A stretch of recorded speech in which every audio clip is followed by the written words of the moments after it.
देखिएगा, आज का जो आप लोगों का टॉपिक है वो क्या है? UIDAI,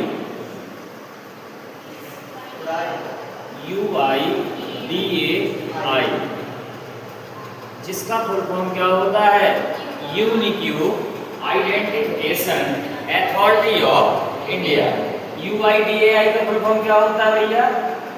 unique identification authority of India. जो ये एक UIDAI जो है, यह भारत सरकार का एक मुख्यालय है, जिसका काम क्या होता है? आधार कार्ड जारी करना या उसका मेंटेनेंस का काम देखती है।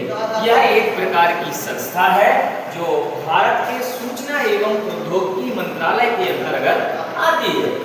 UIDAI संस्था का हेड ऑफिस जो है वो भारत के नई दिल्ली में है। कहाँ है भैया? नई दिल्ली में। UIDAI जिसका फुल फॉर्म क्या होता है? Unique identification authority of India होता है। यह सूचना प्रौद्योगिकी एवं सूचना मंत्रालय के पास यह संस्था है। इसका जो हेड ऑफिस है यह नई दिल्ली में है। इस संस्था के द्वारा भारत सरकार के समस्त नागरिकों के आधार कार्ड बनाए जाते हैं या उनमें अपडेट यानी जो भी मेंटेनेंस के कार्य होते हैं वो कौन सी संस्था करती है? UIDAI संस्था करती है। अब इसके पहले UIDAI जो संस्था है इसे वर्ष जनवरी 2009 में बनाया गया था। कब बनाया गया था भैया? UIDAI संस्था को जनवरी 2009 में बनाया गया था और जो इस संस्था के द्वारा पहला आधार कार्ड बनाया गया या जारी किया गया वो 29 सितंबर 2010 को। कब बनाया गया था पहला आधार कार्ड इस संस्था के द्वारा? 29 सितंबर 2010 को। वो व्यक्ति जो थे जिनका पहला आधार कार्ड UIDAI संस्था के द्वारा जारी किया गया था वो व्यक्ति महाराष्ट्र का निवासी था। कहाँ का था भैया? महाराष्ट्र का निवासी था, जिसका नाम क्या था? नंदुरबार। उस व्यक्ति का नाम क्या था जिसका पहला आधार कार्ड बना था? नंदुरबार। कहाँ का निवासी था? महाराष्ट्र का। कब बना था पहला आधार कार्ड? 29 सितंबर 2010 को। और संस्था कब बनी? 2009 को। आगे बात सुनिए। आधार कार्ड में जो आधार नंबर होते हैं वो कितने अंकों के होते हैं भैया? 12 अंक के। कितने अंक के होते हैं? 12 अंक के होते हैं। आगे बात सुनिए। यानी आधार कार्ड में जो आपकी पहचान संख्या होती है वो कितने नंबर की होती है? 12 नंबर की होती है। आधार नंबर के अलावा आधार कार्ड में एक VID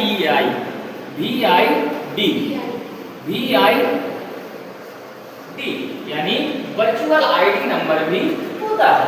आधार कार्ड में एक वर्चुअल आईडी नंबर भी होता है, जिसमें कितने अंक होते हैं भैया?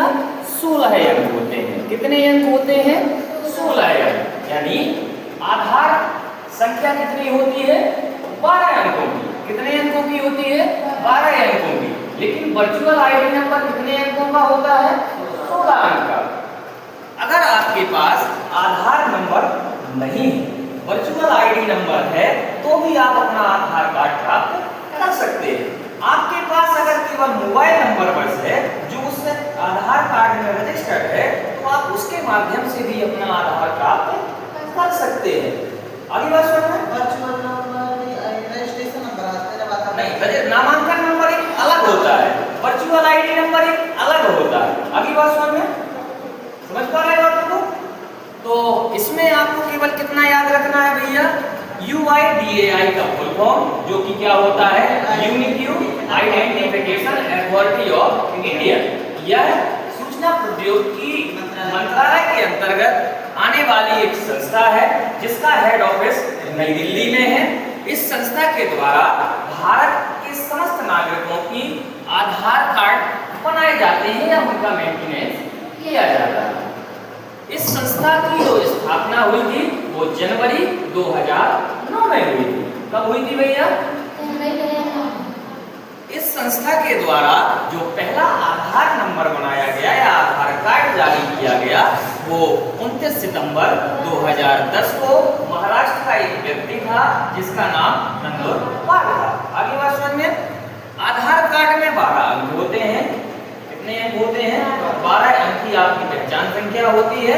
इसमें एक वर्चुअल आईडी नंबर भी होता है जिसमें अंकों कितने अंक होते हैं? 16 अंक होते हैं। अब आधार कार्ड के बहुत सारे फायदे भी हैं। मान के चलें अगर आपके पास आज वर्तमान समय में आधार कार्ड नहीं है तो आप भारत सरकार या मध्य प्रदेश सरकार के अंतर्गत आने वाले समस्त प्रकार के किसी भी कार्यों का लाभ प्राप्त नहीं कर सकते।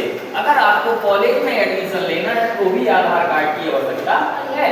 आपको किसी भी प्रकार के फॉर्म भरने हैं तो भी आधार कार्ड की आवश्यकता पड़ेगी। किसी भी प्रकार के एग्जाम को आप देने जाएंगे तो आपको आधार कार्ड की आवश्यकता पड़ेगी।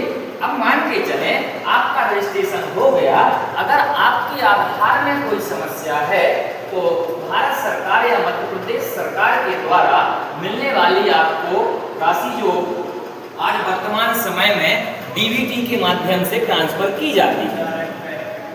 किसके माध्यम से? डीबीटी के माध्यम से, जिसका फुल फॉर्म क्या होता है? Direct benefit transfer. क्या होता है भैया? Direct benefit transfer.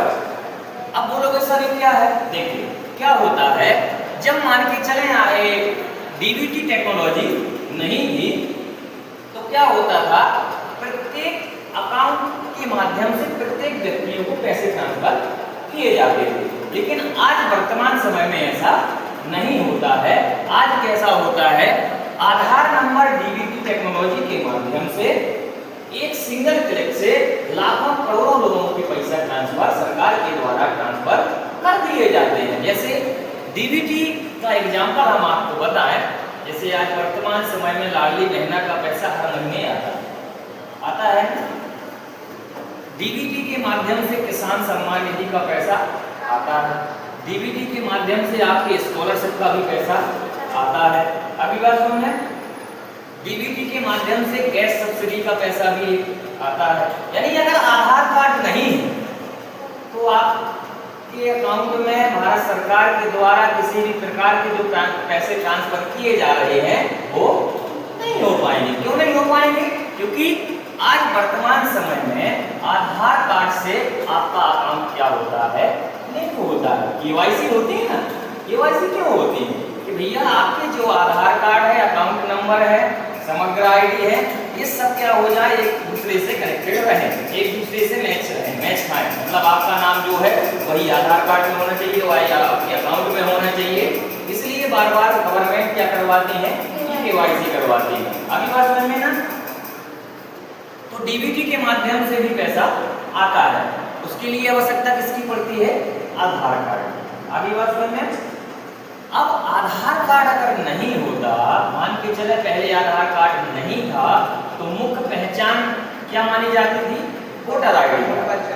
क्या मानी जाती थी? वोटर आईडी का। जो बहुत लोगों के फर्जी भी बन जाते थे। क्या हो जाते थे? फर्जी हो जाते थे। मतलब वो एक अलग मैटर है, लेकिन इसमें सरकार विशेष रूप से ध्यान दे रही है। अगली बात समझ में? कोई दिक्कत किसी को? नहीं दिक्कत। अब चर्चा करते हैं अपन। देखिए इसकी जो ऑफिशियल वेबसाइट होती है, यानी आधार कार्ड को बनाने के लिए, आधार कार्ड को अपडेट करने के लिए, आधार कार्ड को डाउनलोड करने के लिए इसकी जो ऑफिशियल वेबसाइट होती है वो होती है www.uidai.com। अगली बात समझ में? इसकी ऑफिशियल वेबसाइट क्या होती है? www.uidai.com। अगर आपको अपना आधार कार्ड भी अगर डाउनलोड करना है तो आपको कौन सी वेबसाइट डालनी पड़ेगी? www.uidai.com। अगली बात समझ में? अगर आपको अपने आधार कार्ड की डेट ऑफ बर्थ या एड्रेस को चेंज करना है तो भी इस वेबसाइट की आवश्यकता आपको पड़ेगी। अब चर्चा करते हैं अपन, ऑनलाइन कागजों में आते हैं, प्रैक्टिकल करते हैं इनका, है ना। इसको लिख लो पहले।